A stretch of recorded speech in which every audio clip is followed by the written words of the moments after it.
Guys, kilala niyo ba siya? Ako sa tingin ko kahit yung mga kabataan ngayon, kilala pa rin siya. Nabalita siya dati na na-convert siya as born again Christian. Alam ko gumawa pa siya ng mga Christian songs eh. Lately may mga naglalabasang balita na nalulong na siya kung saan. Hindi ko lang din alam ah. Maya PM ko siya, sabihin ko sa kanya, bro, kamusta? Balita ko, wala nang balita sa iyo ah. Grabe yung sikat ng tao na to dati. Hanggang ngayon pa rin naman. Naalala niyo pa ba yung kanta na nagpabago ng buhay niya? Yung nag-turn around talaga yung buhay niya, as in super sikat talaga siya. As in, nag-boom talaga eh. Gusto niyo kantahin ko sa inyo? Ayoko nga. Sige, kantahin natin. Para maalala niyo lang. Hindi ako marunong kumanta at hindi maganda boses ko.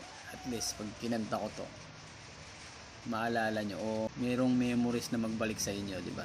Kasi merong mga ganong kanta eh na pag narinig mo ulit siya, mabalik yung mga memories mo eh, no? Oh, we an atom, girl, quit playing. We're just friends, what are you saying? Said there's another look right in my eyes. My first love broke my heart for the first time, and I was like, o, di ba? Huli ka eh. Alam mo pa rin eh. Sinabayan mo yung chorus eh.